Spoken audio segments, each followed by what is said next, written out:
All right, I believe I am live right now. Okay. What's going on, guys? What is going on? So it is home team here. I hope you guys can hear me because sometimes I know the volume acts up a little bit. But yeah, I'm back at it with another video of African history. Well, another live of African history, culture, and worldview. We're going to be talking about something really interesting because there's this new game that came out called Relooted. And what's going on, Techno?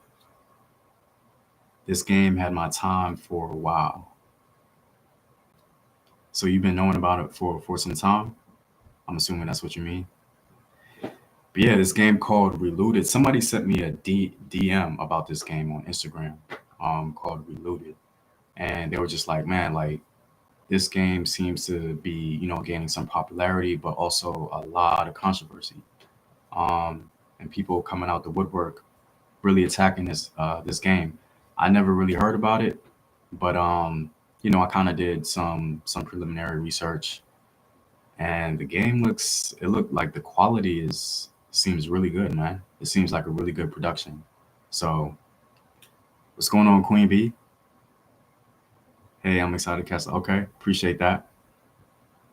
But yeah, before we get into all that, I wanted to shout out once again, my man Josh. He does animation for this channel. And you guys really need to support the Patreon because this channel is really trying to go full animation. So the direction this channel is trying to go in is full animation. I don't know if you guys seen the video that I did on the mythological creatures, but we're really trying to go full animation. He does fantastic work, so definitely support the Patreon because if not, it's the full animation won't be sustainable like at all. Like it's just not gonna happen. So animation is super expensive, and we need to pay Josh. So just putting in the plug for him and for the home team channel in general. I don't know if I ever like told you guys my name. My name is Derek, by the way. Some people know my name. Like I think a lot of the people on Patreon actually know my name because when I send them the materials, my name is on there. So yeah, my name is Derek. But yeah, I know some of you have been talking about, hey, on the lives, get to the point, guys. The lives are really to engage you guys. See your questions, answer your questions, see the information that you may provide, concerns, whatever. Like it's really to engage and interact. So Relooted, what platform is it on? Curious. That's a good point. I actually don't know what platform it's on. So Relooted apparently was made by a South African company.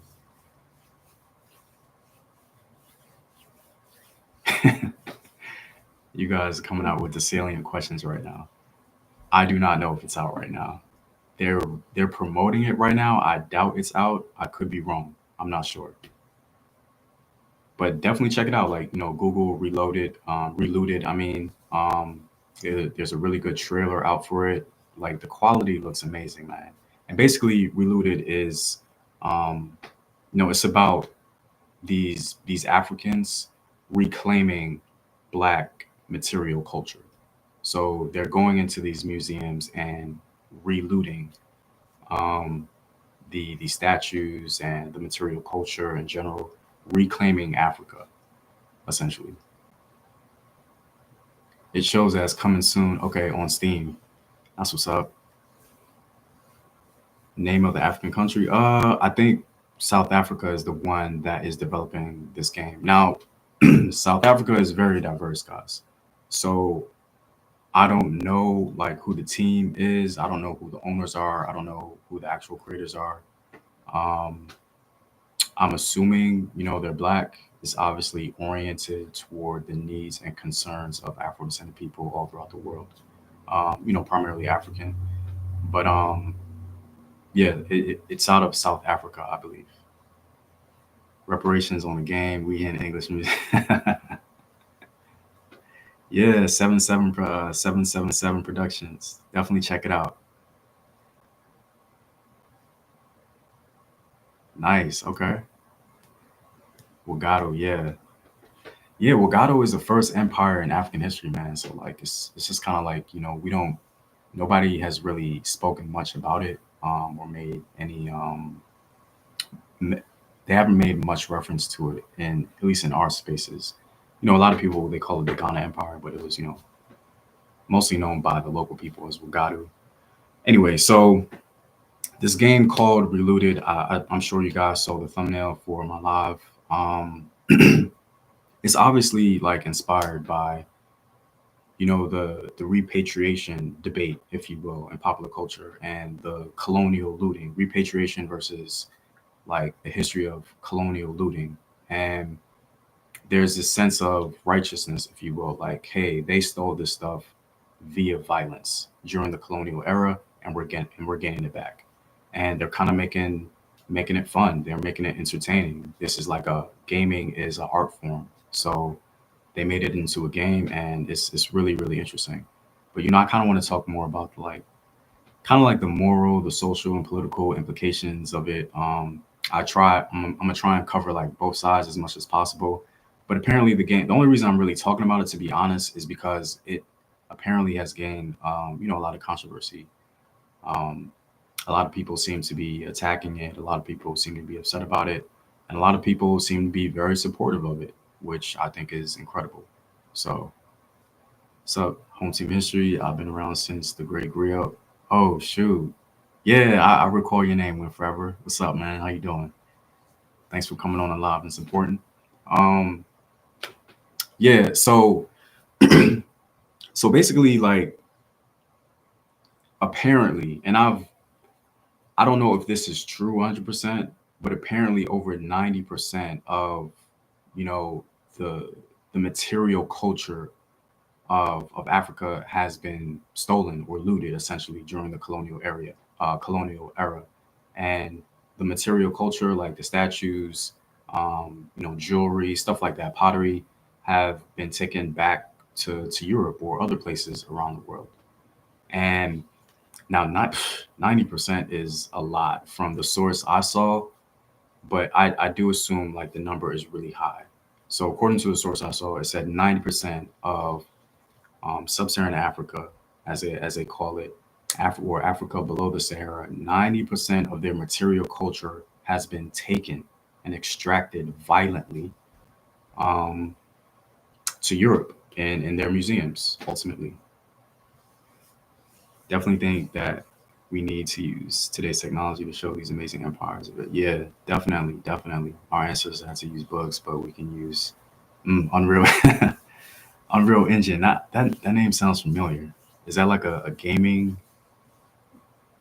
Yeah, let me know 777. I'm not. I've heard of Unreal Engine before. But yeah, so 90% of our material culture of African people, has been stolen and been put in museums in England, France, Germany, Netherlands, also in America as well. And that's that's incredible. That's a lot. And so this game is really touching on that, because the perspective in general is that these museums are here, to really just preserve, human culture, as they say, um, and they want to keep it in a safe place. This is part of human history, and we're doing a good thing. Donate to the museum, give us money so that we can preserve these great human works of Homo sapiens. This is amazing art, but there's a deep, dark undercurrent to that we don't really talk about, or they don't really talk about as much. How did you acquire all these? How did you acquire this material culture? Yeah, exactly. 777. 90% is wild, and that's what I saw on the internet. I don't know if it's true, but 90%, like, yeah, that's heavy. He says, yeah, Unreal is responsible for great games. One of their latest has been okay. That's what's up. So you guys are like some gamers in here.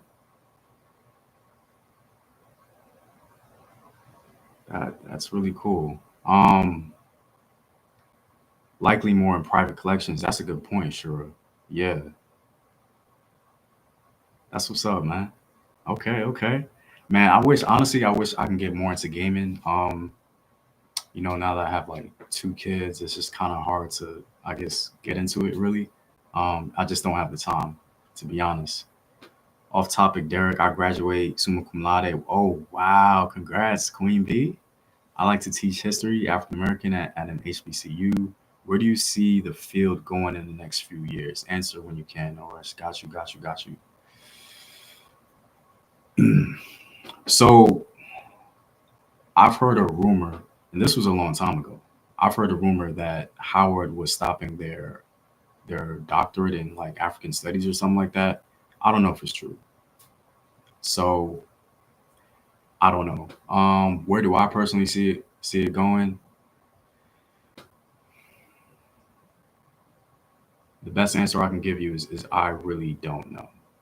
I really don't know. I don't know how much interest the up and coming generation like they have in African studies or African American studies. I don't know how much these HBCUs want to invest in it. Um, it would make sense, right? For you to have that African American history department and be investing in it and stuff like that. But if nobody's really um, investing in those courses and stuff like that, I don't know.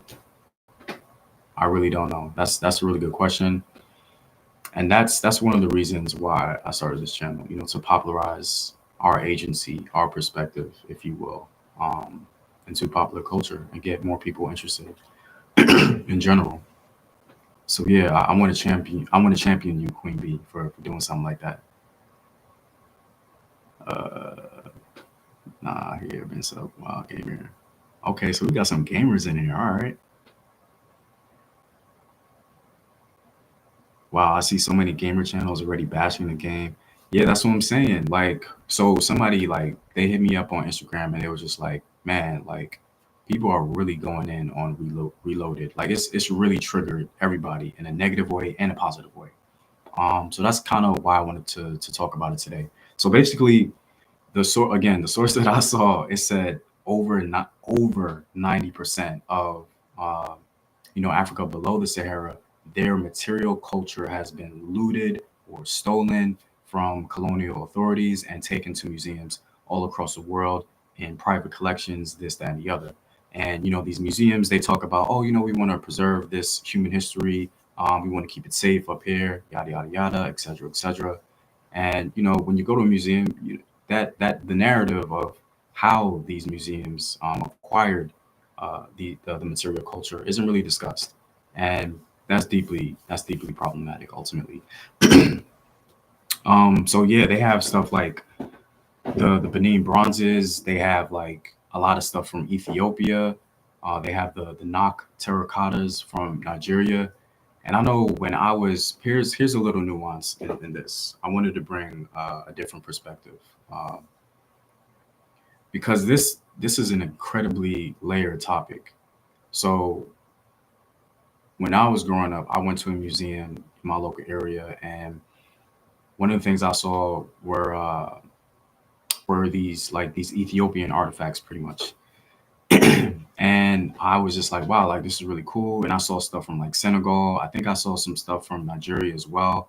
And I was like, man, like this is awesome. This is when I was like, just coming more into myself and being more aware of just African history and things of that nature, ultimately. And so I was just like, wow, like this is really cool. And in my head, I'm not really thinking about how this museum acquired acquired all these materials. And so there's an aspect there, like it's just kind of, and when I got older, like I know, I became more of an African history enthusiast. And I would always see like one image in particular, right? This image where like a man is on a horse, ostensibly a Mandinka man on a horse, and he was like part of the cavalry, whatever. If you look up some of the terracottas from Mali, you'll see like the traditional Malayan man on a horse in his cavalry outfit. Essentially, it looks like military, pretty much. And I've always seen it online. And so when I went to a museum when I was older, I actually saw like the actual terracotta.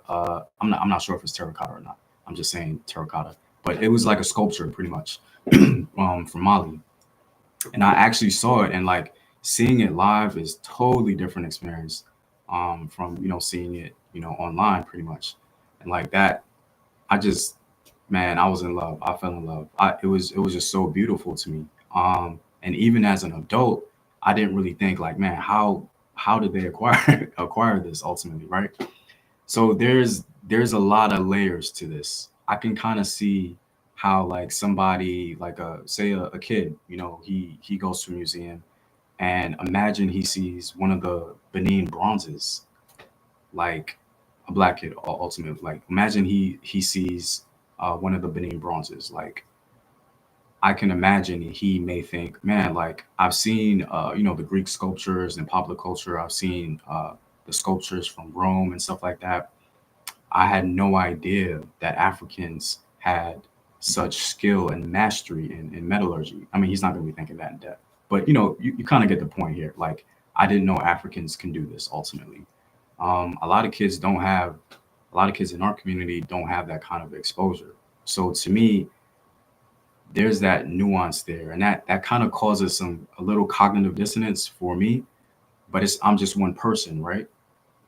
So to me, it's just kind of like ultimately, I don't support the colonial sort of looting of the material culture of Africa.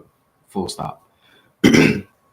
But I do want to acknowledge that I had this cognitive dissonance in general once I really started thinking about like, man, there's an extensive history of these things being stolen violently, and that's one of the reasons why I can look at these museums and I'm able to kind of peep game like, okay, you're promoting this narrative that you're preserving this culture, but like there's that narrative of, hey, where we this was taken violently. It really isn't there, and this game Relooted is really shining a light on that um, in a really impressive way. I would say the quality of the game seems really really good.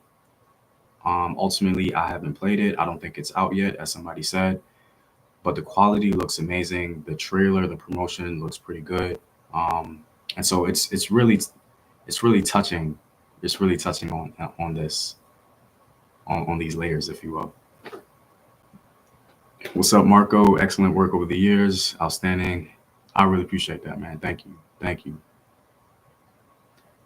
Skill greatness that have been totally destroyed. So yeah,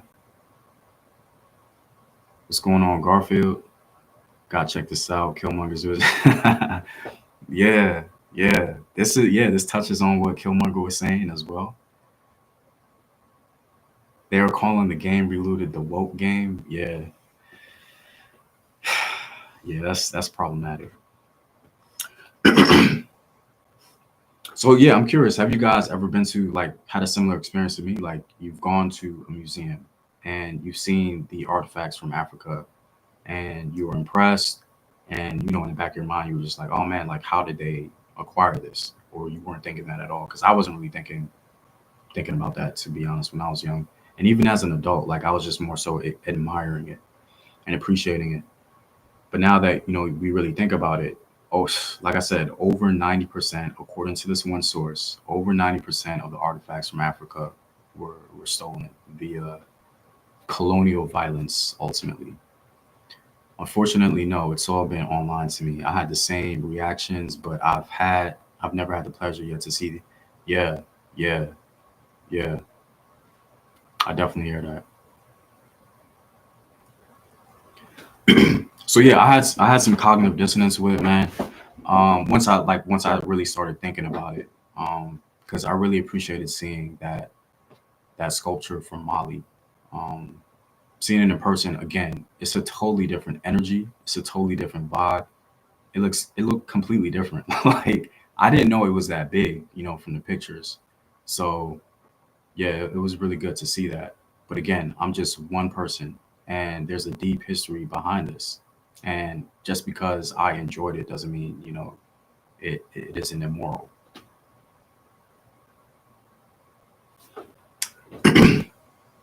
So yeah, this game Reloaded, man. Like there's, I remember, growing up.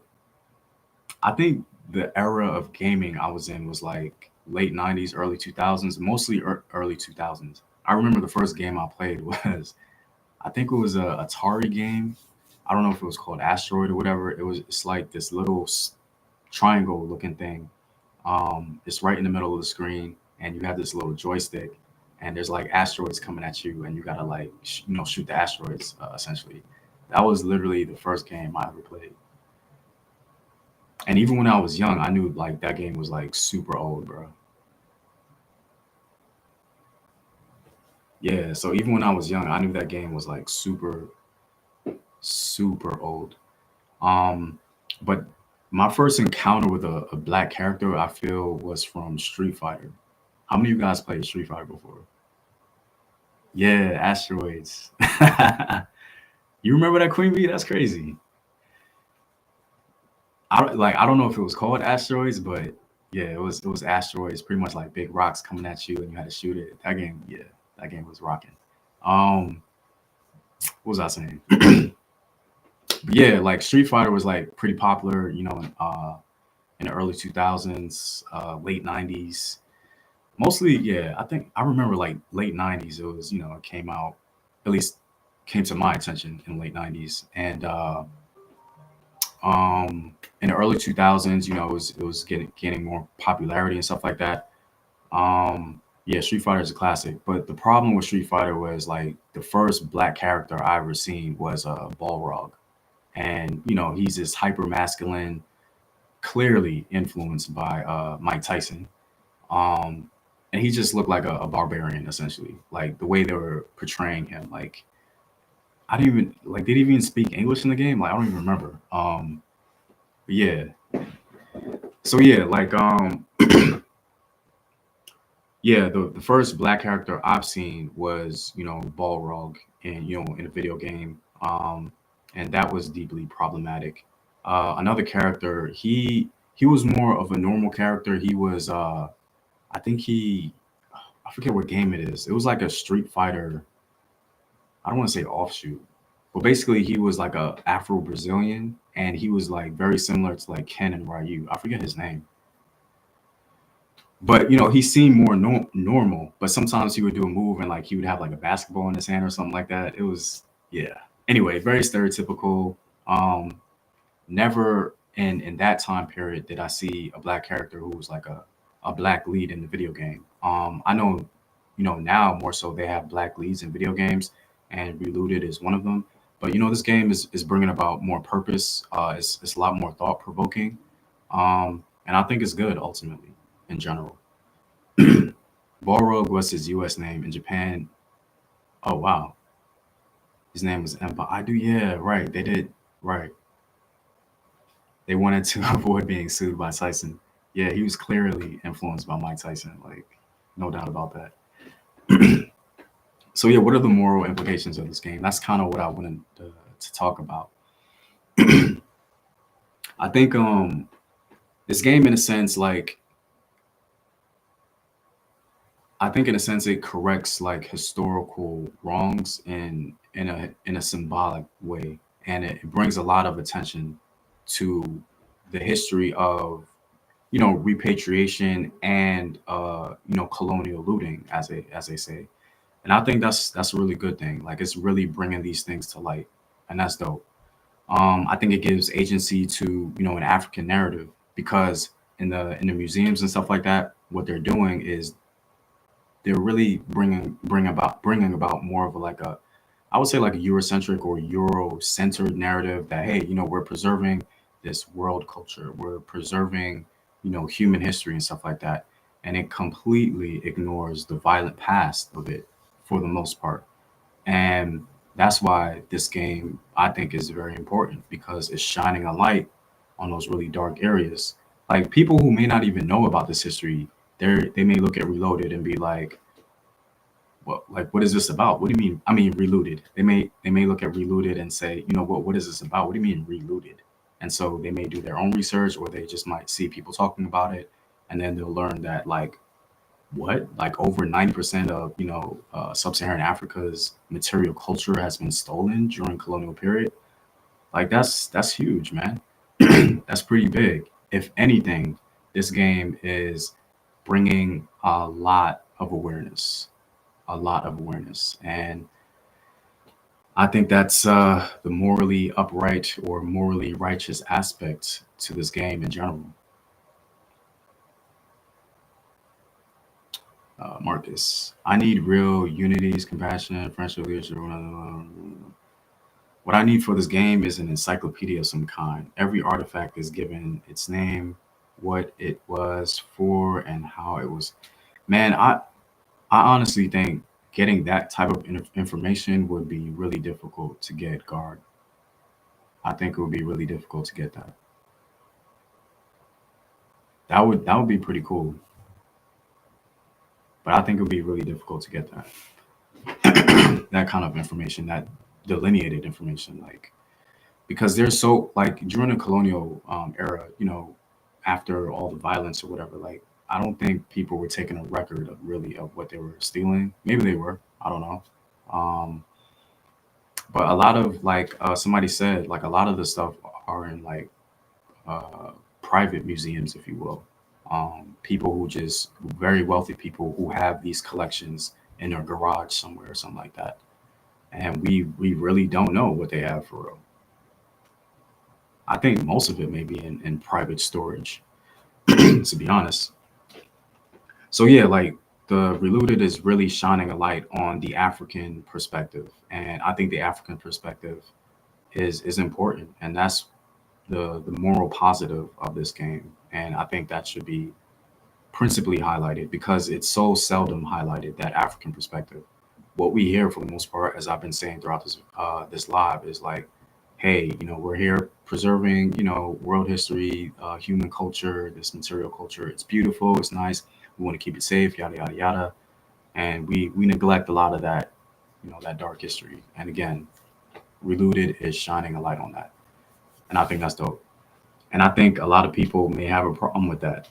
That's one of the reasons why it's been so controversial. That's one of the reasons why it may be getting so much hate online. It's getting a lot of love too, but we'll see when it comes out. If it's not already out, we'll see what happens. I think Reloaded is it's an art form, and I think art can really be a symbolic political statement as well. And I think Reloaded is, in a way, instantiates that. Um, this game is not just a game, if we're honest. Like it's sending a very clear message, in my personal opinion. It's kind of hard not to see that, and I think it's dope how they incorporated that. And perhaps that's well, perhaps that was one of their strategies, like with marketing. Sometimes you kind of have to be a little controversial to get some eyes on what you create.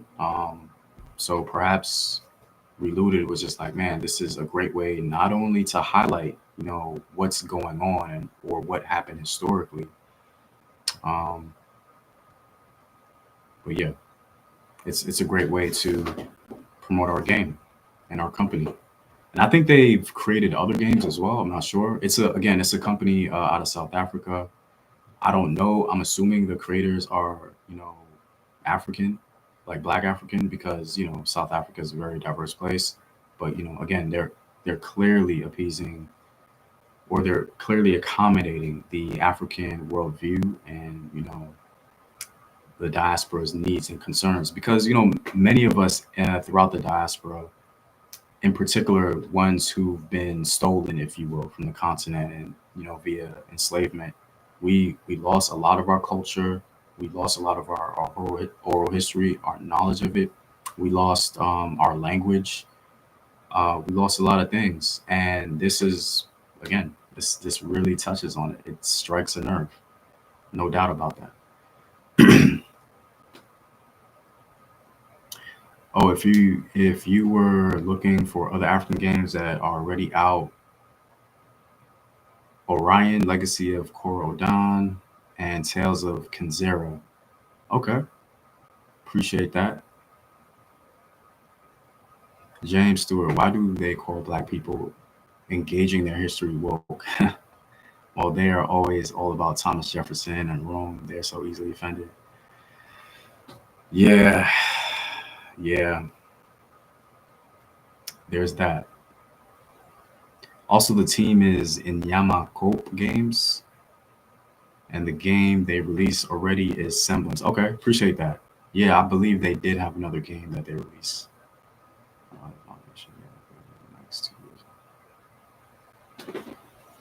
So it sounds like 777. You about to produce something? I know you're talking about Wagadu, so that's what's up. Semblance is $10. Okay.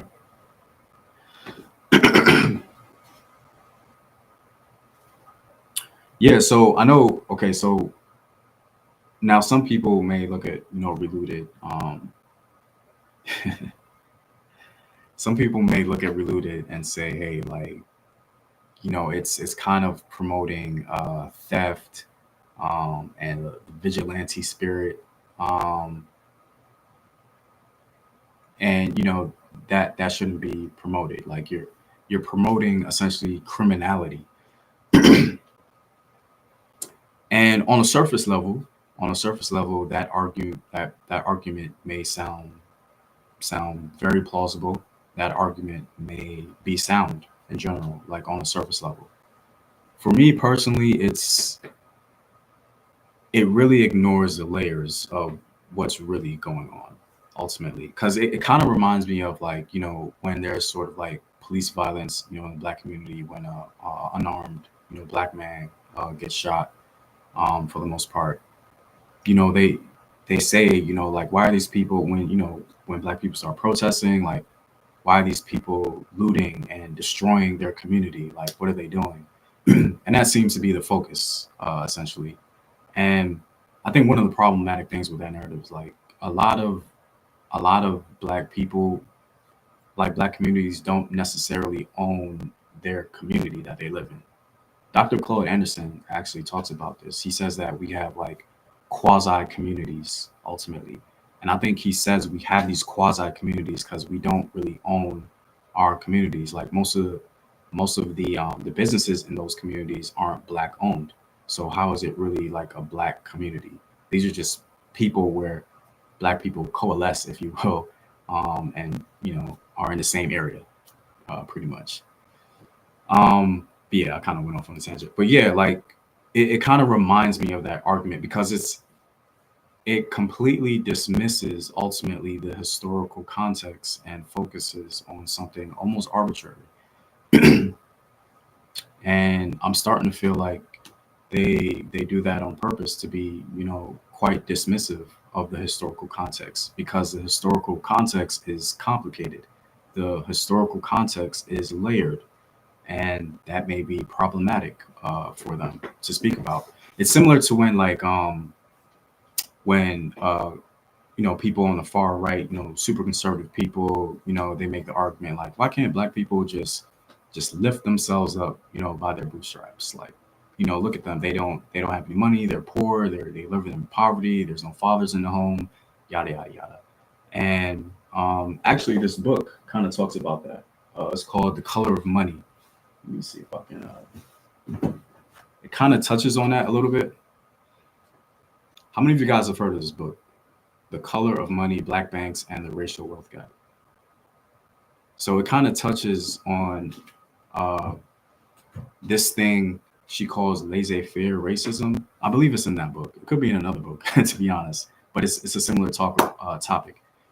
They call it, or she calls it, laissez-faire racism. I don't know if she coined it or she got it from somewhere else, but it's pretty much like laissez-faire racism. You look at the condition of black people today, and you start blaming them for the condition they're in today, and ignoring completely the historical context of all that. And so these conservatives, they may say, why don't you lift yourself up from your own bootstraps? That's one of their principal arguments. I think the obvious problem with that narrative is, like, you say things like that and you completely ignore, like, housing segregation. You completely ignore mass incarceration and legal discrimination and selective enforcement. You're completely ignoring all these things. that contributed to the reason why Black people are in this condition today. And it's very dismissive, extremely dismissive. For example, black people throughout this history, throughout American history, have tried over and over again to literally lift themselves up by their bootstraps. I hope you guys know this, because this is important. Black people throughout history have literally tried to lift themselves up by their own bootstraps, literally, by creating black banks.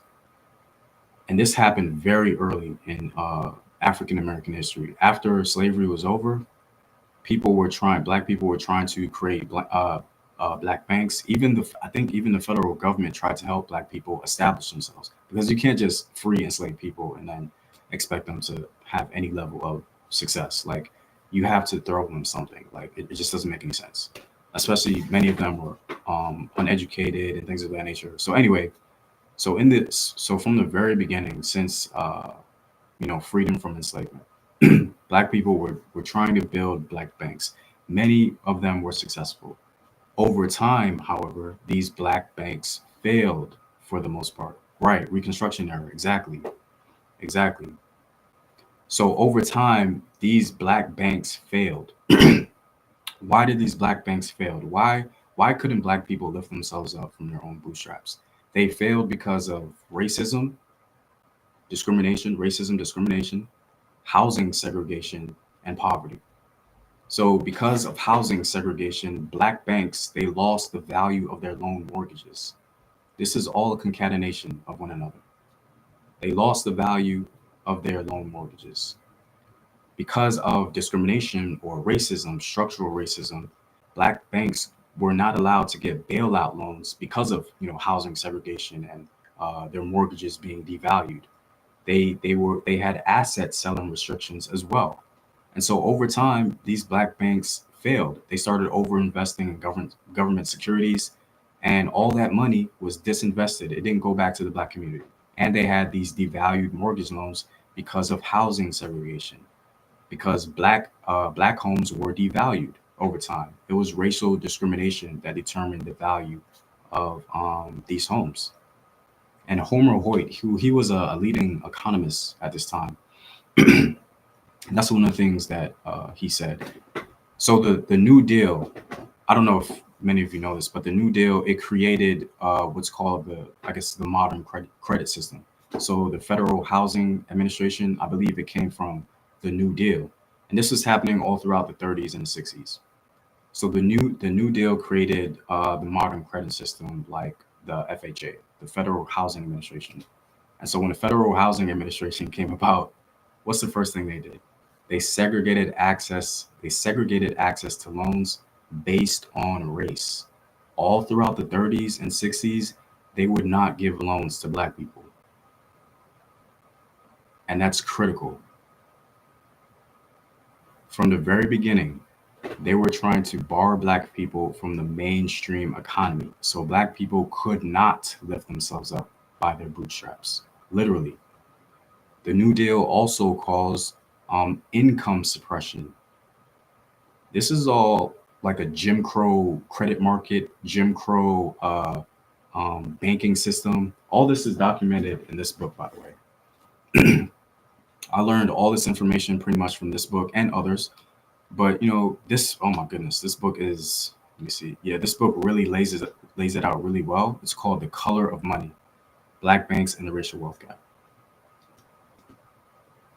And so like Dr. Claude Anderson says, man, he said that when we talk about racism and slavery, we have to talk about it in monetary terms, because the purpose of racism is to bar us from wealth.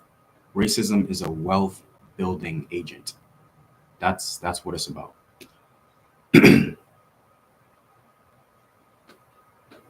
Nice, must read. Appreciate that. Yeah, definitely 777. Check out that book. Also the book, The Color of Law. This lays out, housing segregation, the redlining, and how it affected black people. These are really salient books if you want to understand why black people could not lift themselves up from their bootstraps. The reason why they weren't was because of racism, structural racism, discrimination, housing segregation, poverty. They're all concatenates of each other. It's all interconnected, man. They're all interconnected. And we have, as Black people, we have to understand this history. So, yeah, I kind of went off.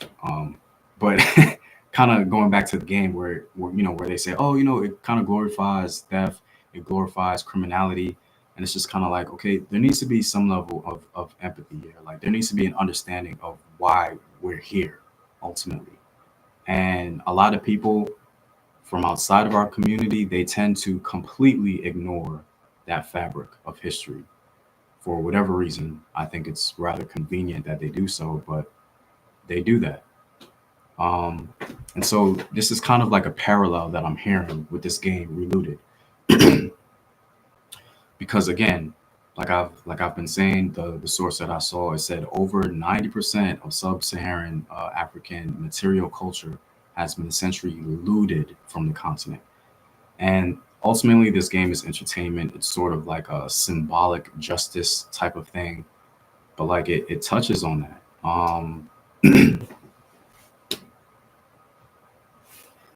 Imagine building an empire of theft and complaining about fiction. Well said. Well said. Oh wow. One under all. Read the comments on the trailer, and I've lost faith in humanity. Yeah, I honestly wish people had just a little bit. If honestly, if people just had a little bit more empathy, just a little bit, they can come to understand the historical context. Even if you still come to this, this conclusion, oh, it's a game promoting criminality, this, that, and the other. Okay, fine. Um, there needs to be some context. I think a fair critique. This is the fairest critique I think is for the game ultimately. The fairest critique would be, in my personal opinion, hey, we live in a new world, not a new world. We live in a modern world now. In this modern world, we have laws, we have nations. These things have been established. We understand that a lot of these things came about via violence, but we have laws and we have nations now. We have sovereign laws. I mean, we have sovereign nations. Um, and there needs to be a process in which that's respected. And we can't just go and steal African artifacts, yada, yada, yada. Now, if people were doing that in real life, I think that's a fair critique. But ultimately it's a video game, but okay, whatever, I'll grant it. We can't promote this idea that we can just go steal back, what was stolen ultimately. And I think if there is just some acknowledgement that, like, hey, we have this Eurocentric perspective, we like this perspective, we built these museums, we invested in it, and we are preserving human culture. We are protecting it, we are keeping it safe, yada, yada, yada. Um, but at the same time, we understand the African perspective. We did acquire these materials via violence a very long time ago. Let's try and come in the middle and figure out how we can both benefit from it, or figure out how we can repatriate this to Africa, whatever it is. Now I'm just talking about their perspective, like how the critics can sort of make this better, if you will. Um, I'm not saying I agree with this perspective. I'm just saying, like, I think that's the fairest perspective to come to, because we do live in a modern world. We do have laws. We do have nations, sovereign nations. We can't just, go up and steal things back. There will be consequences for that. But at the end of the day, like, Africans need to be the owners of our cultural legacy. We need to be the owners and controllers of that. And that needs to, at the end of the day, that needs to be the foundation of any sort of negotiation or agreement, things of that nature.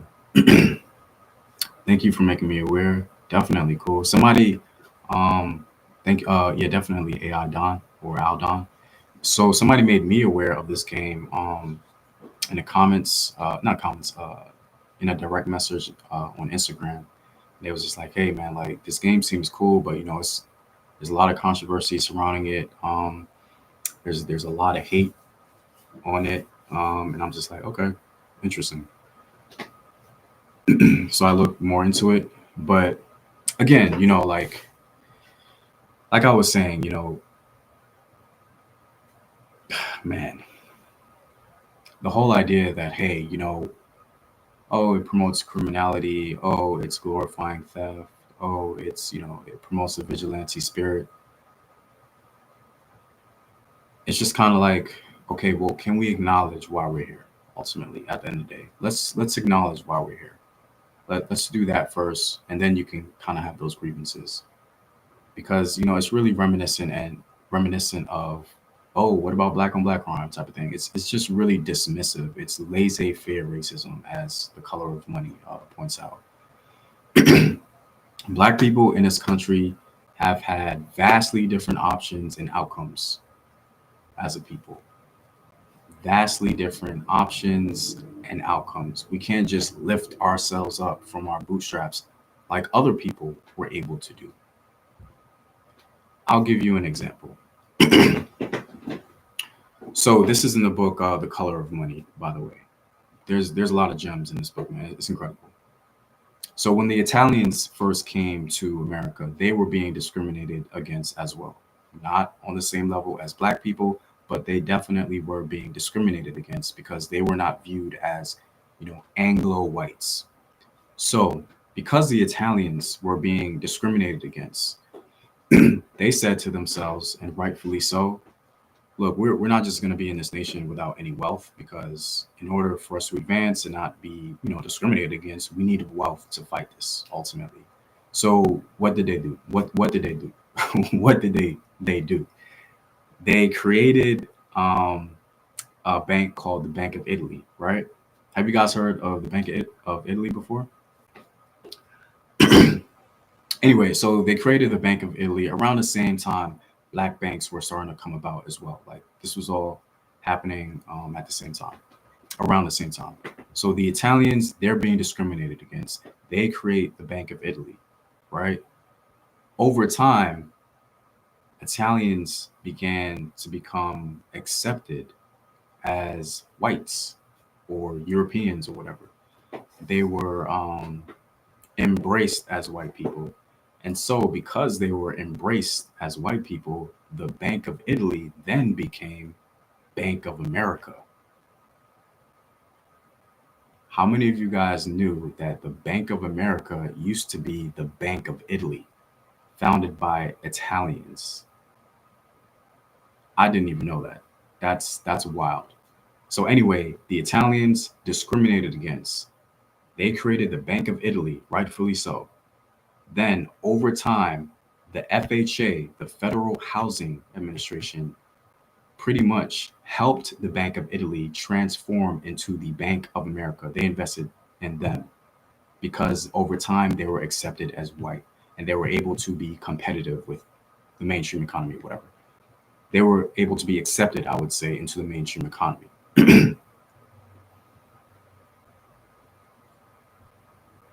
So it's crazy, man. So to me, it's kind of like black people, again, they did not have that option because they weren't accepted as white. They were continually barred from the mainstream economy. They weren't able to lift themselves up by their bootstraps. The FHA lifted the Italians up by their bootstraps, if you will, and gave them that advantage. This is the same FHA, mind you, in the 30s and the 60s that segregated access to loans based on race. That is unassailable information. The FHA refused to give loans to black people. Meanwhile, the FHA supervised and invested in the Bank of Italy, the Italians becoming Bank of America, one of the biggest banks in America. It's wild. And so when conservatives or anybody who says, hey, black people, you need to lift yourselves up by your bootstraps. Why are you in this condition today? Poverty, yada, yada, yada. You cannot ignore that history. That history is extensive. That history has had incredible impact on our wealth. That history has consistently barred us from the mainstream economy. This is why Black people remain poor. This is why Black people aren't as competitive economically. That's one of the many reasons. But yeah. And also, like, mass incarceration as well. Mostly selective enforcement. Um, when, especially during the 80s, like, they had the war on drugs, and the CIA was completely complicit in, Latin America. I think it was Nicaragua. They were literally bringing crack into the Black community, and the CIA, they knew this, but they were very complicit, and it was devastating the Black community. Absolutely devastating the Black community. I forgot where I was going with that, to be honest. Um, yeah. So yeah, these Black men, mostly Black men, the selective enforcement. So there was this war on drugs. Ultimately, I believe in the 80s, and you can get arrested for a non-violent drug offense. So the non-violent drug offenders, Black men, non-violent drug offenders, they can be thrown in jail, locked up, and then after that, they're subject to legal discrimination in the form of employment, education, public housing, um jury duty, voting, a myriad of other things. They can even accrue debt as well. And so you completely just thrust them into this inferior economy once you do that. Like it's a wrap after that. This is absolutely devastating stuff that you can do, that they've done to the Black community. The crack, the structural racism, the housing segregation, all these things affected Black wealth. All these things affected Black life. All these things are one of the reasons why there's this hey, these Black men have been locked up. A lot of Black women don't have access to Black men in many ways. This is not all across the board, but these things 100% affected the trajectory of the Black community. And so you cannot then go to Black people and say, why are you this and why are you that? There's an extensive, unassailable history of Black people being barred from the mainstream economy, being discriminated against. Even when we built these utopias, what happened to them? They got completely decimated by vigilante racism and violence, by racist public policy. You cannot ignore that history. Like you can't. And so again, it goes to the parallel of, they see this video game and they say, hey, it's doing this and it's doing that, it's promoting this, it's promoting that. It's just kind of like, man, over 90%, according to one source, of all the material culture was stolen from Africa. How can you ignore that? I know I've been talking for a while, guys. I know you guys have some things to say. Private prisons trading on the market. Yeah. Talk about prohibition era and bootlegging. Honestly, man, that's a whole nother video. That's a whole nother video, man. I can go on for a minute with this.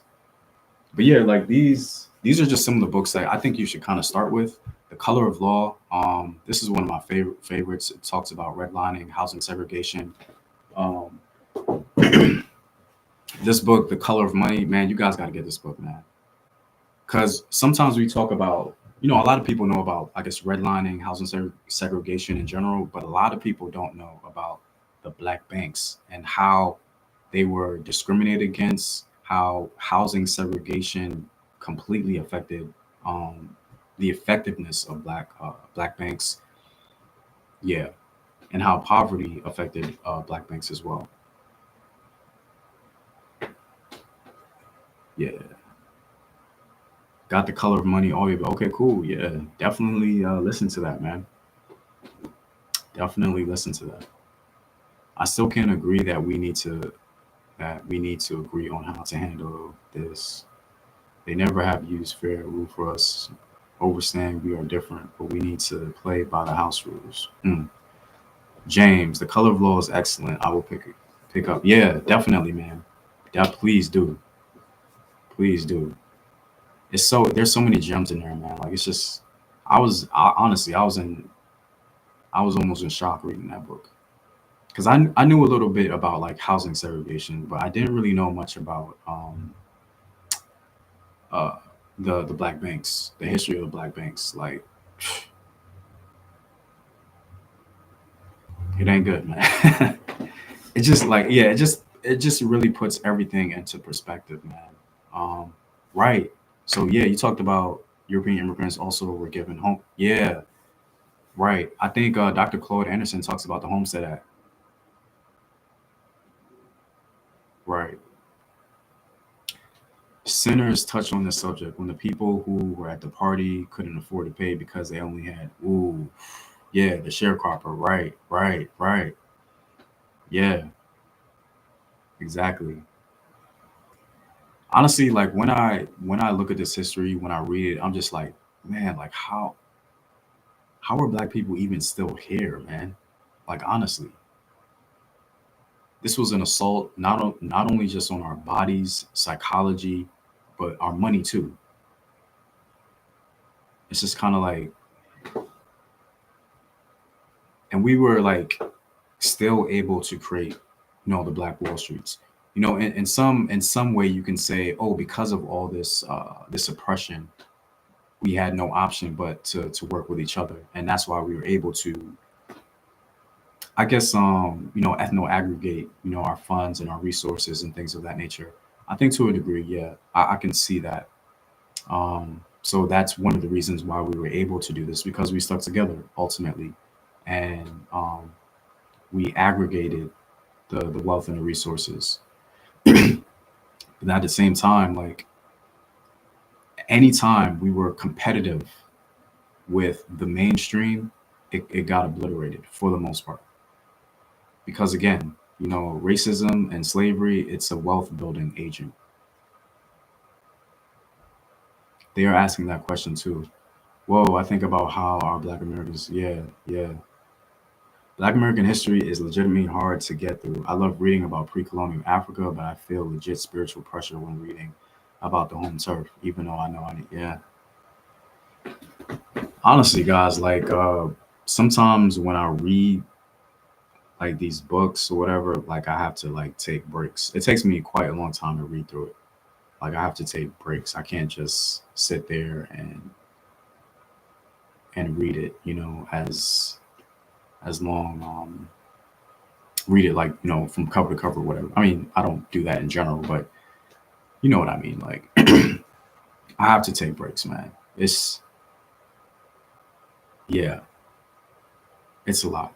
Sometimes I try and put it in perspective. I'm like, okay, these things happen throughout, you know, a time period, but at the same time, man, it's very concentrated history, concentrated oppression in nearly every aspect of our activity as Afro descendant people, and it's just kind of like it's one thing to mess with the body and the mind, but to completely obliterate any economic competition, you can't thrive at all.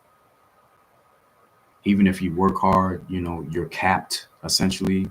There was income suppression via the New Deal. It's just kind of wild, and that's why like it's yeah, man. There's a lot to that. That's a whole nother video. That's a whole nother video. Yeah, some people talk about how desegregation didn't necessarily fix the issue, which I can understand. What's your thoughts on Dr. Umar Johnson and his Pan Africanism? I have a ton of respect for Dr. Umar. Some people say like, oh, because I think he was building a school or something like that. Um, I don't know. Like apparently there's controversy over that. I don't know if he is building a school or not. But I support any man that wants to advance the black community in a genuine way. So that's all I can really say on him, pretty much.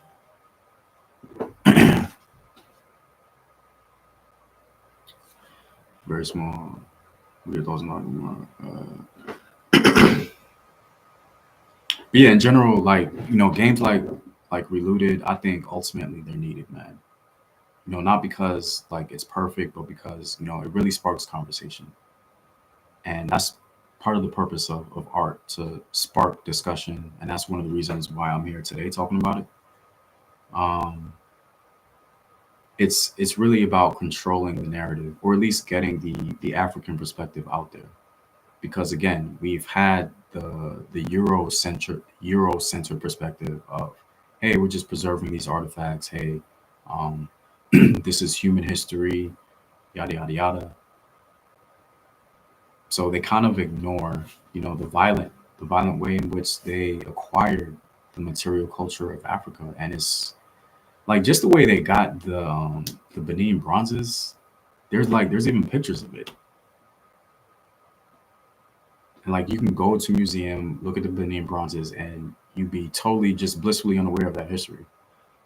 They make, at least the museums I've seen, they don't really make any mention of that. Maybe they may do so now, because I think a lot of people are more open to different perspectives. They understand the history has been pretty biased.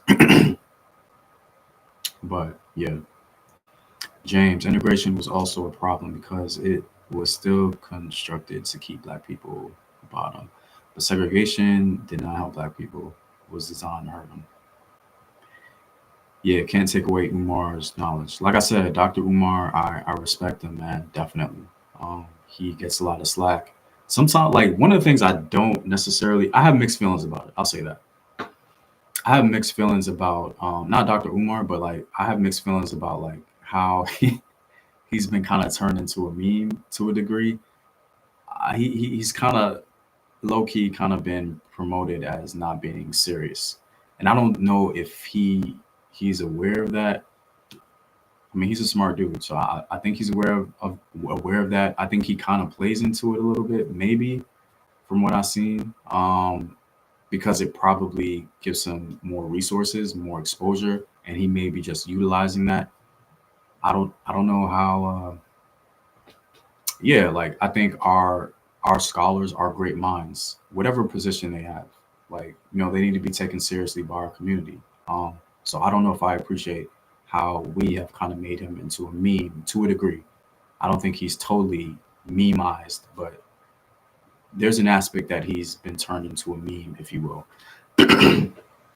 And I don't really appreciate that aspect. I really don't, because this is somebody who, at the very least, has stood up for us as Afro-descended people, for our needs and concerns, and highlighted an African-centered perspective of the world.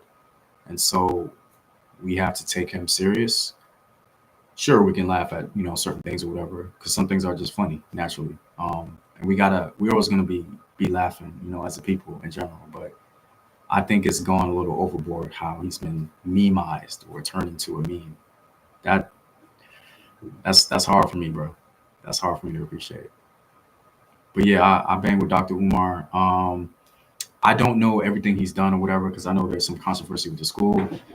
Some people say he's a scammer, yada yada yada. I don't know.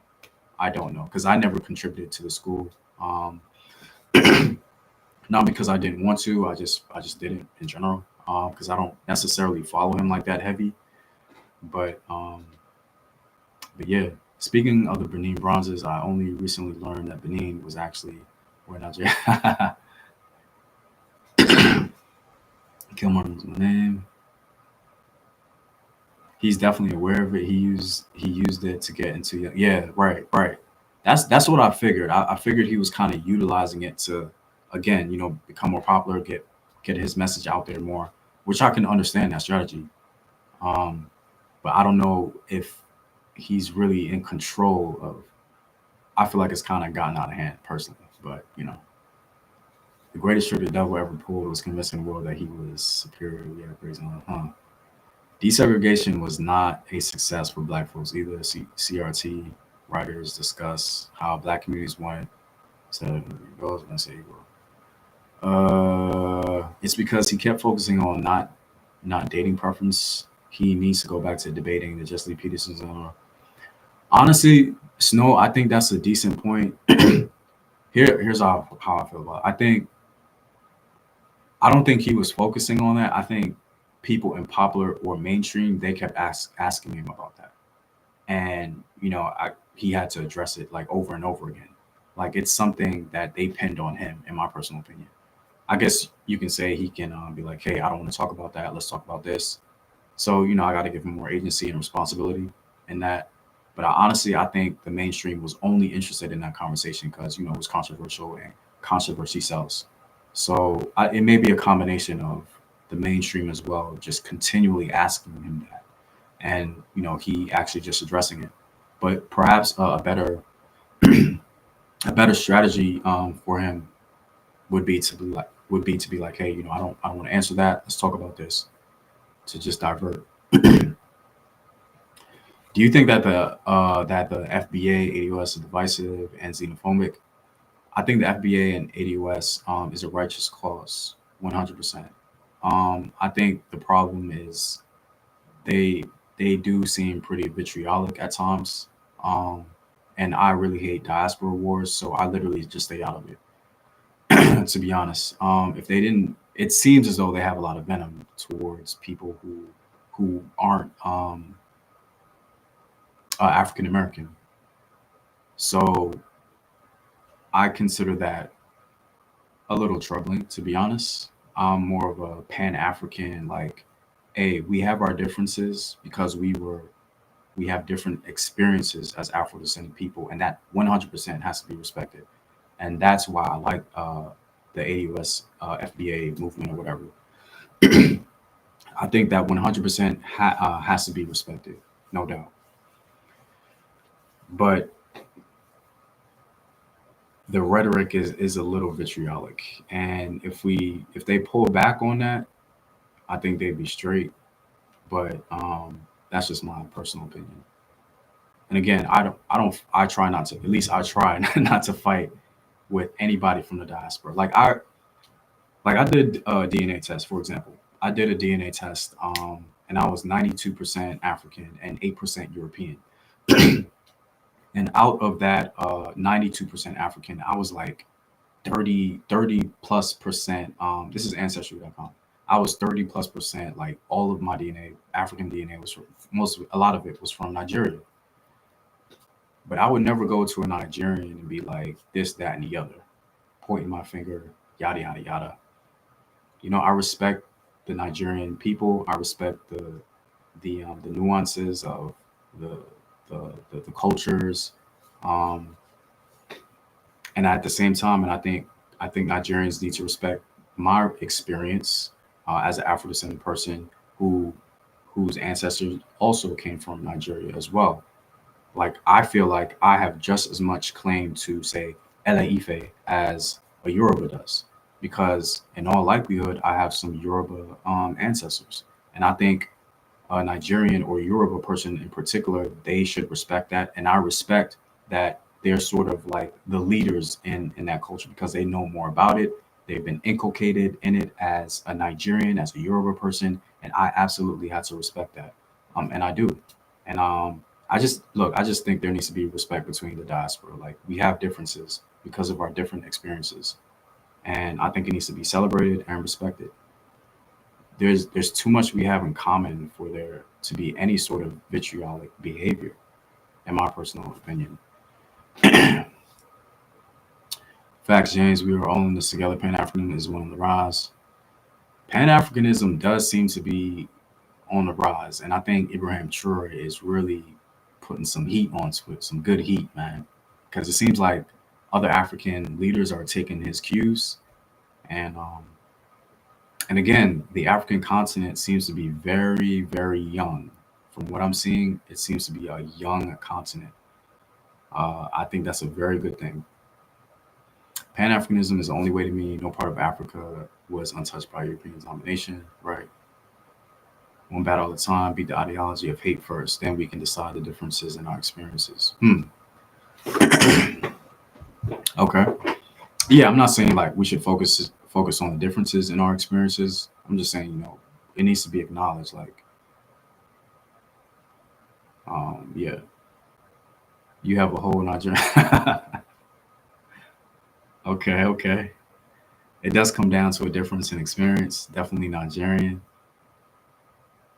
Do you feel you can see the ancestry of people? Uh, yes and no. Like honestly, I would be making it up. Like it's just it would be based on stereotypes. I'm not gonna lie. Like for example, my wife's uh mom's people, they are very tall, skinny, and very dark, and it's beautiful. And I'm just like, man, like y'all are from Senegal. That's that's just my opinion or whatever. But that's just based on stereotype. It could be completely wrong. But like all of them, like they're packaged, tall, skinny, beautiful, um, and very dark, very very dark. And I'm just like, wow, like yeah, that looks like Senegal to me. So no, I don't know if I can tell the ancestry of people. I can only just assume based off stereotypes, essentially. And my son, he has that phenotype. He's already like very tall. He's only 6 years old, but he's in the 97th percentile. So I'm just like, man, he's literally gonna be the tallest man in my family. There's no doubt about that. The FBA was answering some West Indies and Africans who were saying, "What's wrong with you, American black people?" But that isn't a good reason to separate from our African people. Yeah, yeah. There's some vitriol from the African continent as well. Definitely, that exists.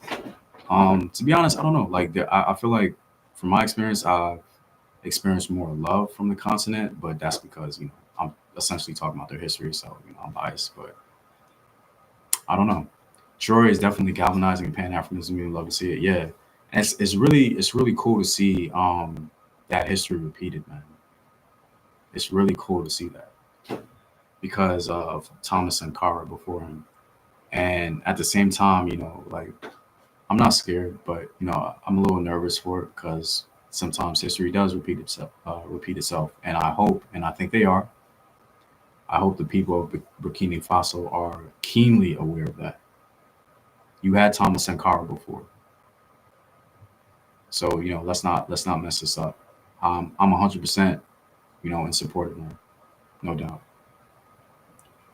The continent is a future hands down. I plan on taking my business there and working collectively to build soft power and on the continent and for the world. Okay, that's what's up. Huh. I've got some reservations about how Africa is being put on the global front. I'm interested to learn more about your reservations, Bamboo. Okay. I missed the live, but just heard about this game. What's your opinion in short? I think so. I'm in support of the game. I think it's cool. There are arguments different ways. The moral argument. I mean, I mean, you can just kind of rewind. I don't know if I want to get back into it, but I'm in support of the game ultimately.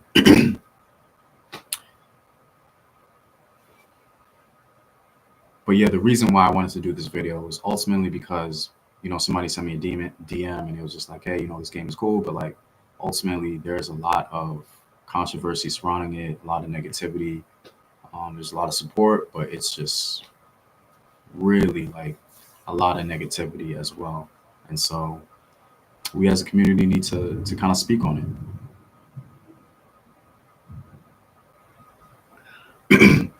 But I think the backlash is a sign of its impact. Um, it triggered people, and I think that's a good thing. And one of the things I was saying throughout the video was that the Eurocentric or Euro-centered sort of aspect or perspective was being put on forefront. That the museum is there to collect human culture, yada yada yada, but it kind of ignores the violent past of it. And then that African perspective, Relooted, is bringing that African perspective. Like, hey, remember this? Like, we're not gonna forget how this came about, how you stole 90% of our material culture, and we're going to make this sort of symbolic game to instantiate that history and bring about our African perspective into the world stage, usher that into the world stage.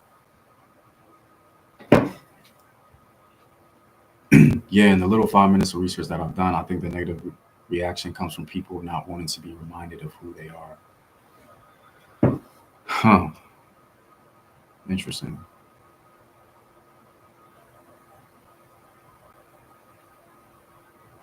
Speaking of leaders on the continent, somebody who was actually successful.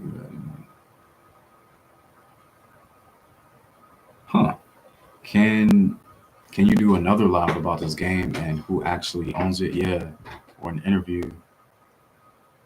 Appreciate that, Snow Forest. Thoughts on Paul Kagame? I find him to be a good.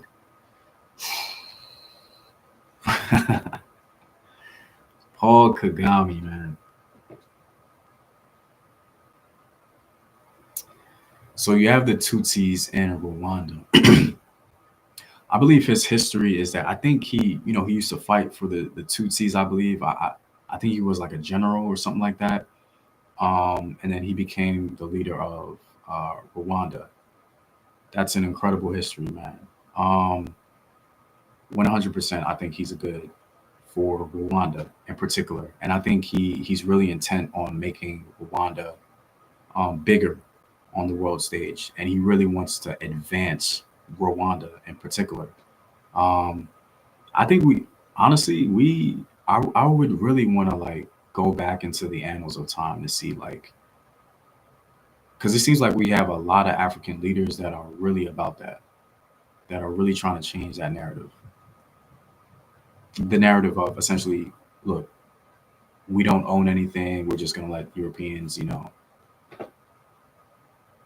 rock us to sleep. And so ultimately, I think he wants Rwanda to own and control what they create and be world leaders. And I think he's doing a lot of investments into it. And I respect, what he's doing. Like Paul Kagame, there's people in like I'm really liking what I'm seeing with the Sahel Union, Mali, Burkina Faso, Niger, yeah, Niger as well, I believe. I think Senegal recently they said they wanted to be part of the Union, something like that. I could be wrong because I'm getting all this information off of Instagram, so it could be totally wrong, guys. I really would have to confirm it, so you guys can let me know if you know something. But yeah, appreciate the super chat. Yeah, I think Paul Kagame definitely appreciate the dude. Um, and Ibrahim Traore. I think I want to do a live on Ibrahim Traore and talk about everything that he's been doing because I've been seeing a lot, man, and I'm curious what you guys think for the most part.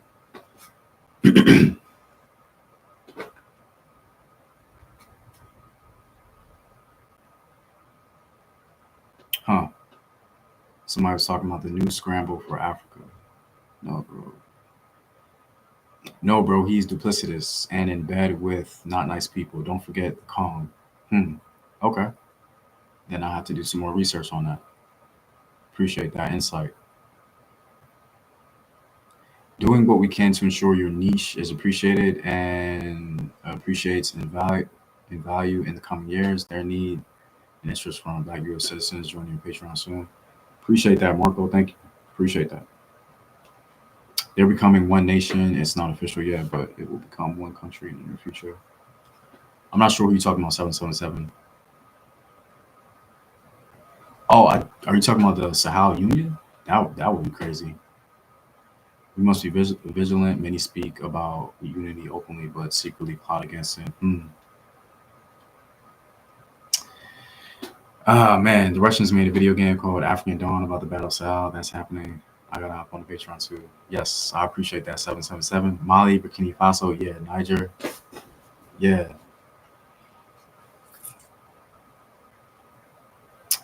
yeah, man. But yeah, I talked about in this video. I talked about housing segregation. I talked about mass incarceration. I talked about a lot of different things in relation to the video game. I kind of connected the two. Sorry if you guys missed it. I don't want to just like repeat it on here, but I was kind of making the argument mostly that with this game, one of the critiques is, oh, it's glorifying theft and the vigilante spirit and criminality, and it kind of just ignores the historical perspective or the historical context.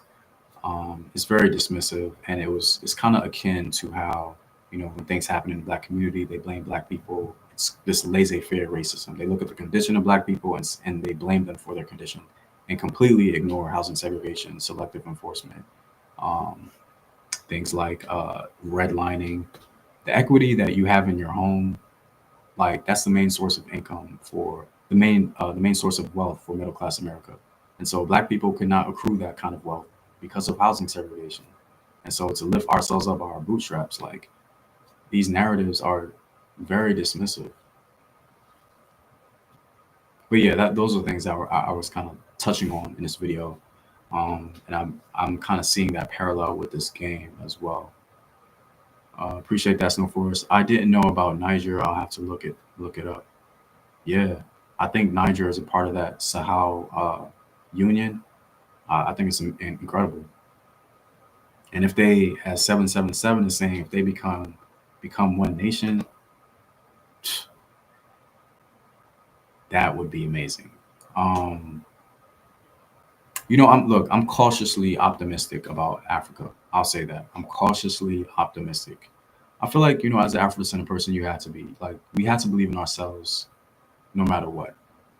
No matter what they say, no matter what they say, foreign or domestic, no matter what anybody says, you have to believe in yourself, invest in yourself, own and control what you create. That's it, period. They have an official national anthem. Whoa. I have to look that up, man. You're making a lot of claims here at 777. I had to look. What? That's crazy. I've never heard that before. See, that's why I like talking to you guys, man. Like, I appreciate. I'm definitely looking that up. National anthem. Sahel. Troy's backers are Russian. I don't know. I assume they are, to be honest, but I don't know. Yeah, Niger. I don't know, like Russia's the extent of their involvement. I think they are involved, but I don't know the extent of it.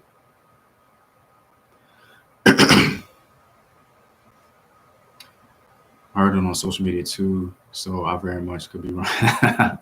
Right, and that's what I'm saying. I'm hearing a lot of news coming from social media regarding Ibrahim Traore. I don't know if it's just because he's really popular right now, and some pages just they want to like kind of jump on that, and they're saying anything. So I'm just like, I do kind of take it at face value, but at the same time, I am a little, I take a parsimonious approach to it. To be honest, like it's exciting to read. There's no doubt about that, but I'm way more reserved on it, and that's one of the reasons why I'm cautiously optimistic. It's true they have a new anthem, man. I'm gonna look that up. Thank you for that. Thank you for that, guys. Well, look, man. That's pretty much what I had to say about the game and the references I was making with talking about housing segregation and things of that nature.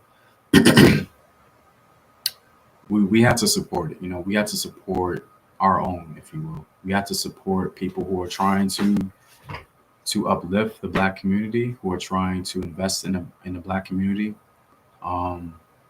We had to support it. We are all we got ultimately. There's a good channel called Africa Today that's really good with accurate information. I tend to check them. Okay. I think I've heard of them before. Russia isn't or ever has been a colonizer. That sounds good. That sounds good. I'll say that. It doesn't mean they won't be a colonizer in the future. You feel me? Appreciate that, Snow Forest. Super chat. Troy is getting the Robert Mugabe Colonial. Troy is getting the Robert Mugabe Colonial hero. I don't know what you mean by that. You mean he's getting the Robert Mugabe treatment? I'm not sure precisely what you mean.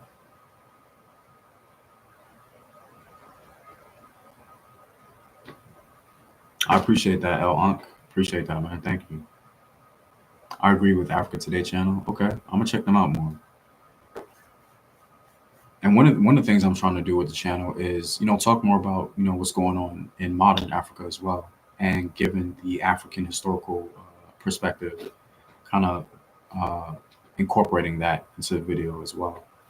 Because my next video I think is going to be about apparently they found a lot of money in Uganda. Um, that's worth trillions. A resource that's worth trillions apparently. So wait, no, did I already do that video? I'm tripping. I think I already did that. I'm tripping. Okay.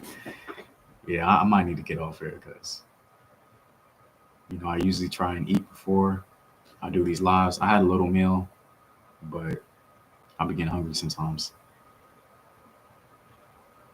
and I be having these brain farts, if you will.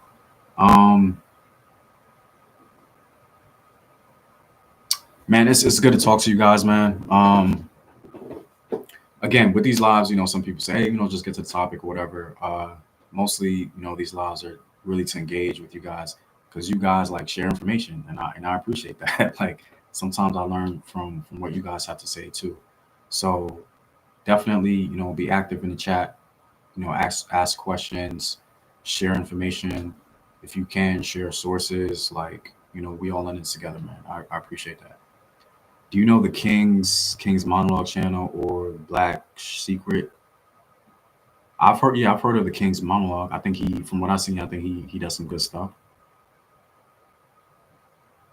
I've heard of the King's Monologue before. I don't know, or the Black Secret. I know Robin Walker. I have one of his books up here actually. When We Rule, right there. I actually haven't read his book yet. I kind of like nitpick at his book. I try and get some of the salient information. Um, I've quoted him before, so yeah, like I bang with Robin Walker. I like his stuff.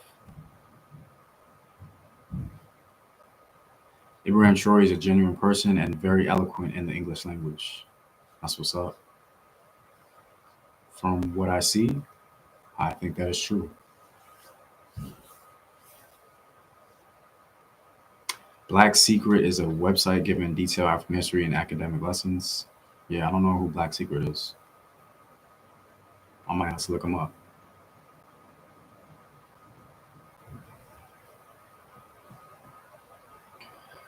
All right, guys. Well, that's pretty much all I got. Yo, family, man, long time subscriber, over 10 years. You and the Great Griot channel put me onto a lot. Awesome, you guys. Appreciate that, man. Do you know what happened to the Great Griot?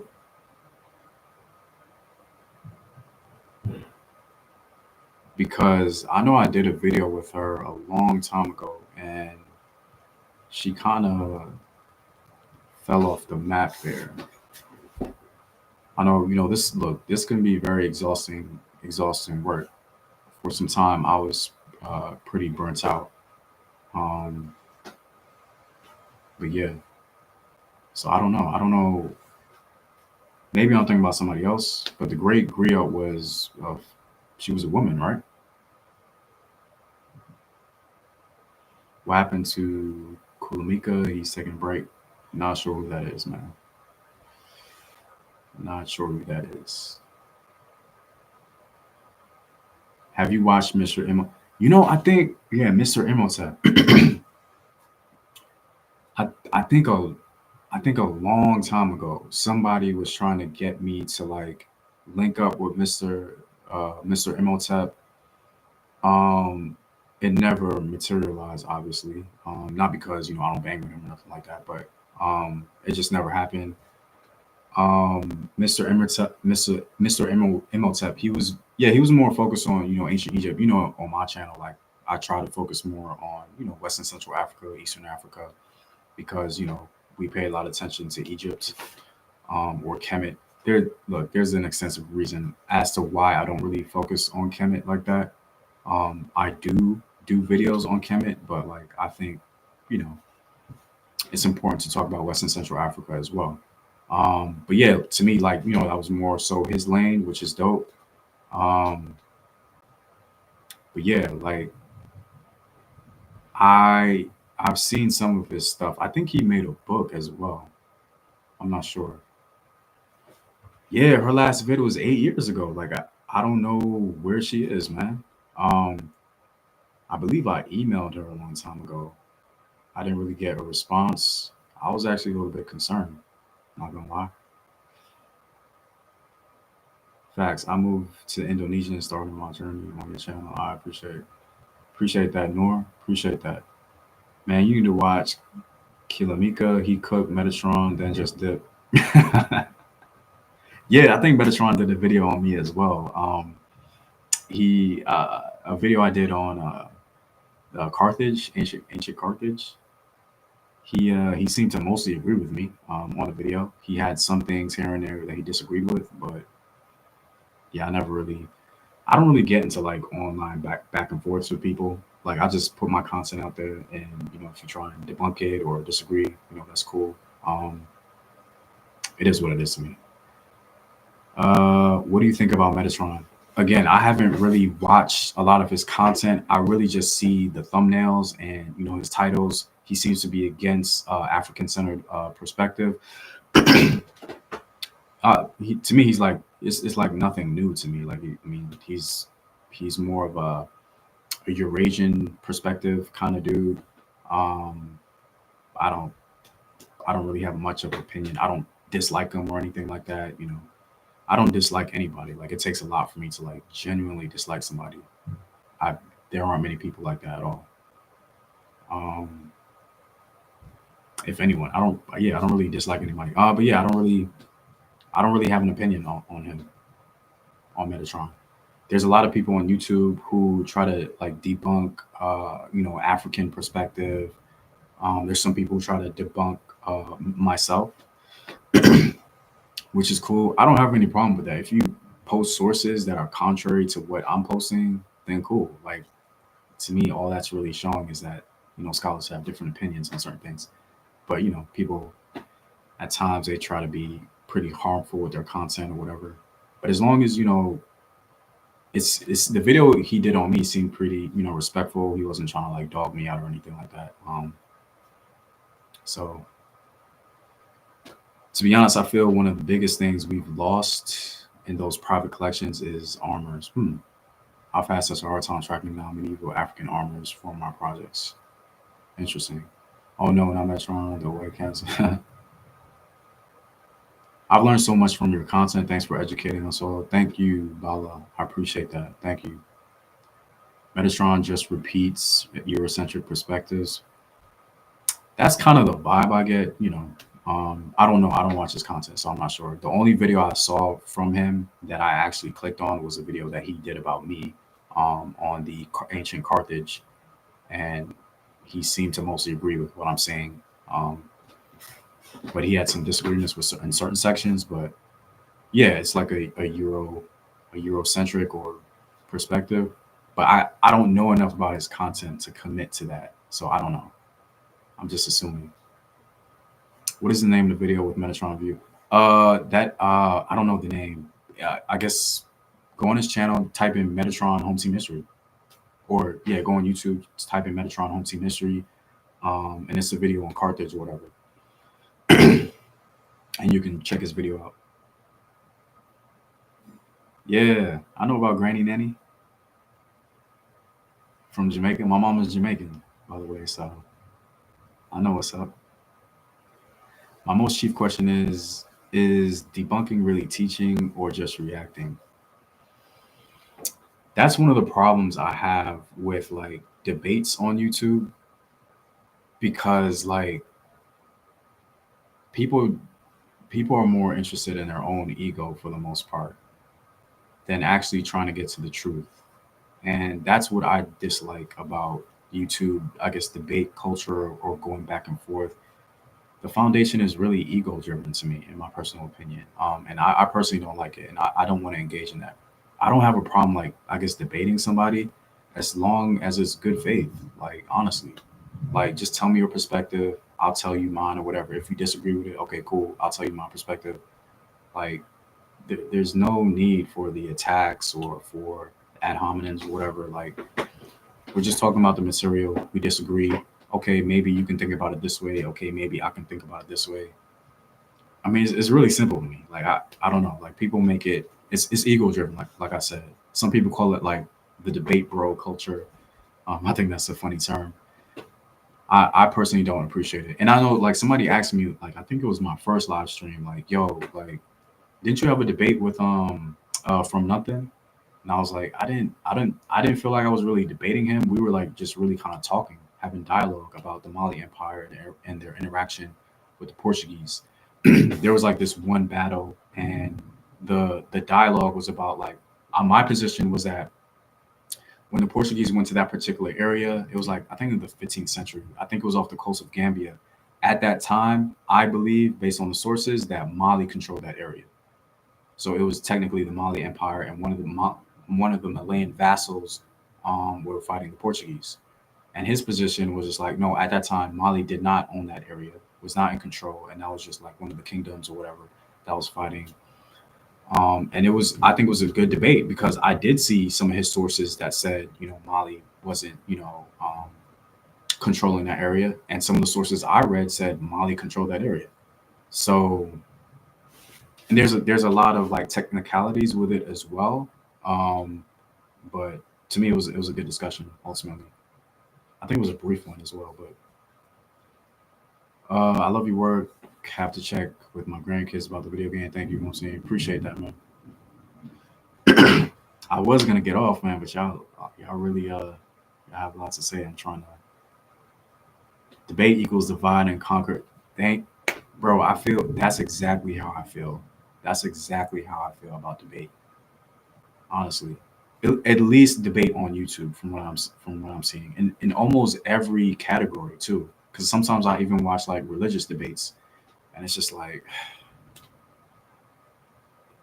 it's just a bunch of semantics, and they just hurl insults and stuff like that. It's just like, what are we doing? So yeah, I just don't want to participate like that unless I really genuinely think this person is doing it in good faith.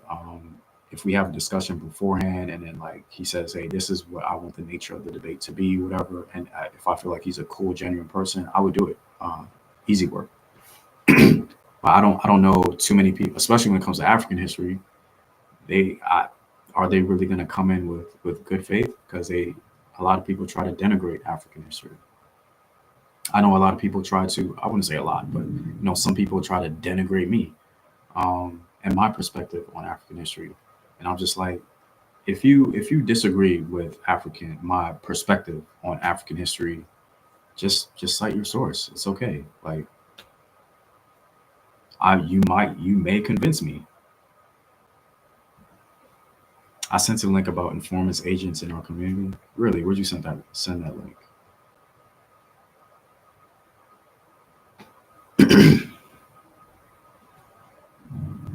Metatron was open to collabing with Kulamika after their back and forth. Oh, really? Okay.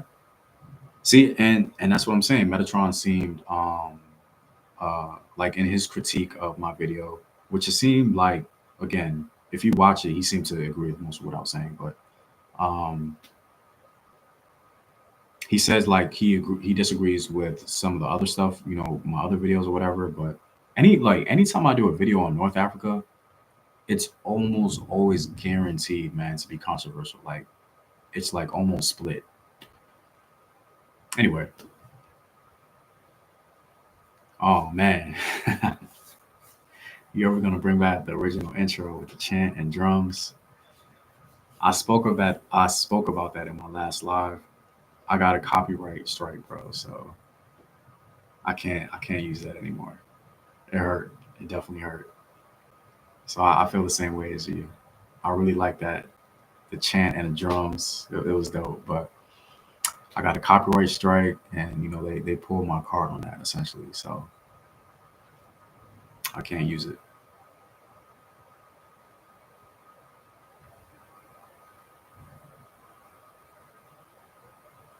Hmm. Appreciate that, Bamboo.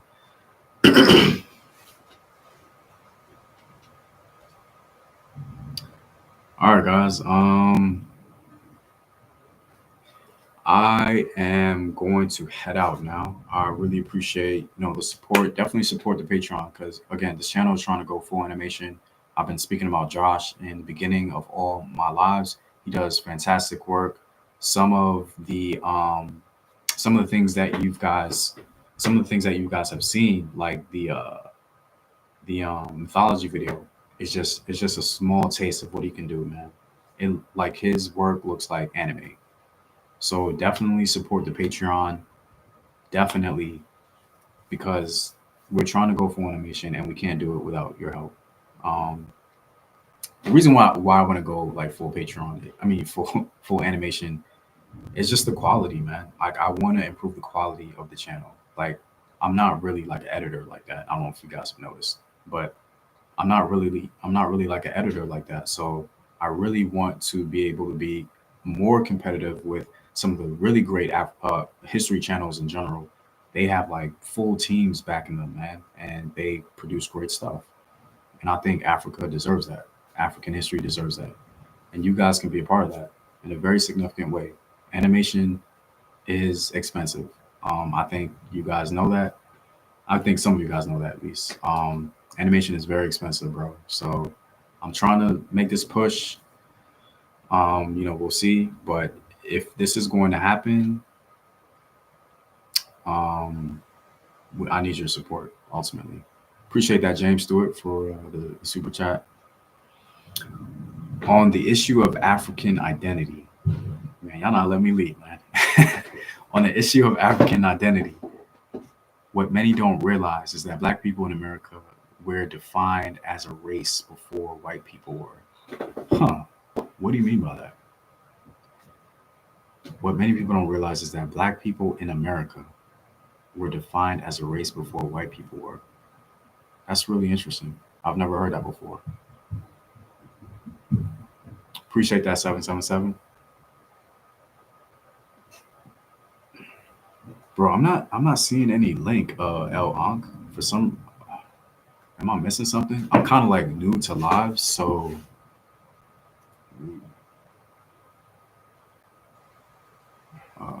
live chat, all messages are visible. Top chat, some messages such as potential spam may not be visible.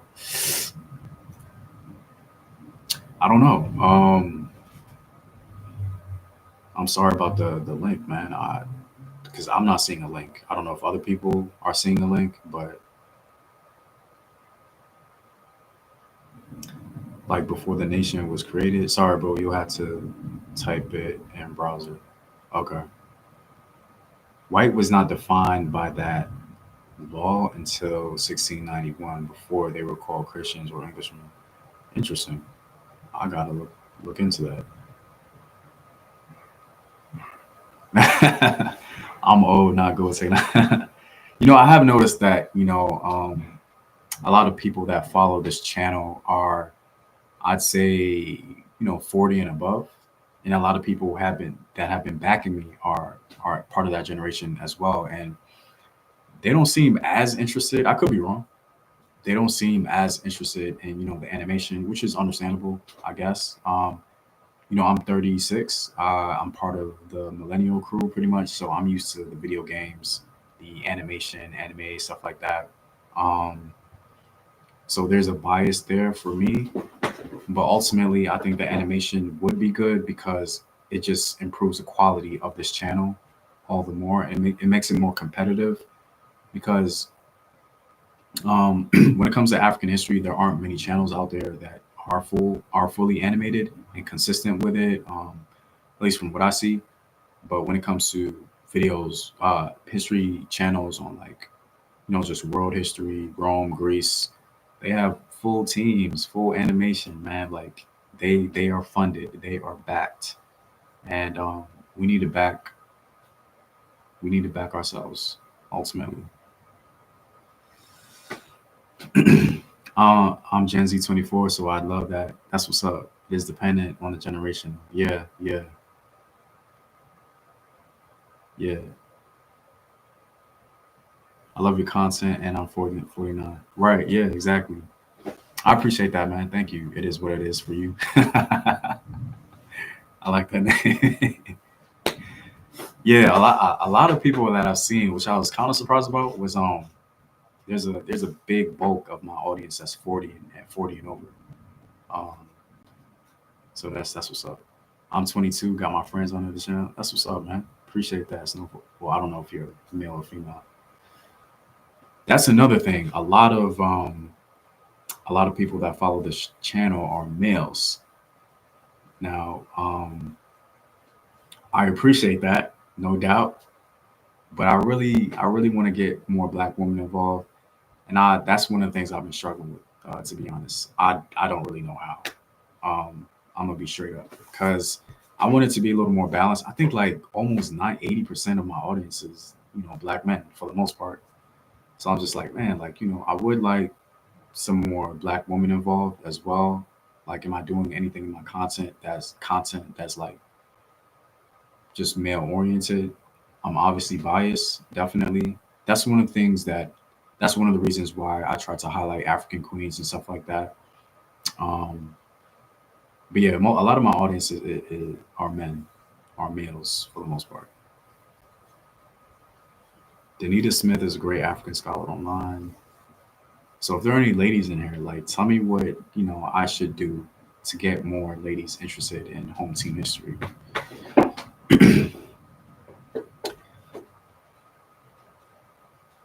Hmm, maybe inviting female hosts for the voiceovers. That is a good suggestion. I appreciate that, man. 777. Okay,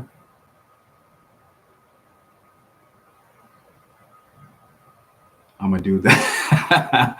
Right, right, right. Yeah, Black women have no idea how important they are in our history. That's why. Eh, maybe. Were you inspired by someone on YouTube to go into animation? Where I was inspired by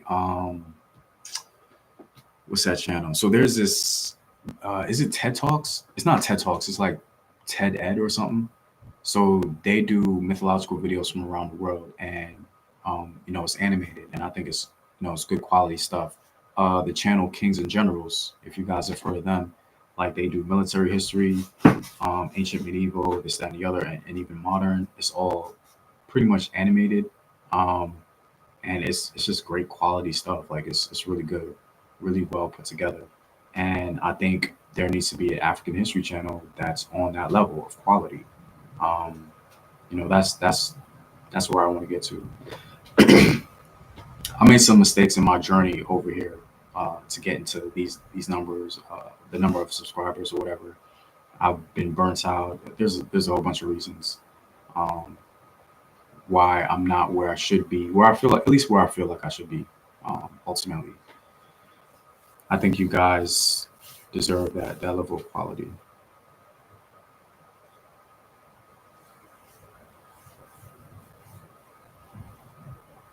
No, I haven't seen the African Queens Netflix series.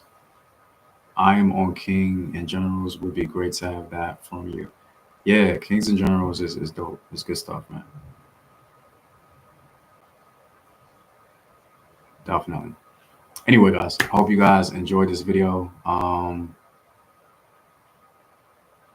Try to find out what's up with Greg Rio, or if you know Professor Rihanna. Man, I tried to reach out to the Greg Rio, man. I guess I can try again, but it's a little disheartening. I'm not gonna lie. I think she was cool. She seemed very passionate.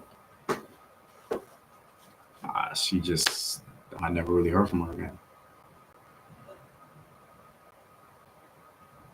Yeah, I gotta go, guys. I appreciate all you guys.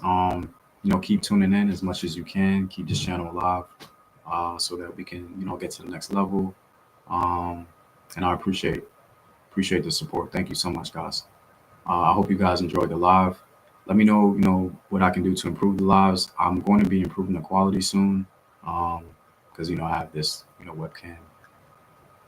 That's kind of lame, to be honest. The quality isn't the best. Uh, so yeah. All right, guys, have a good one, man. I'm out.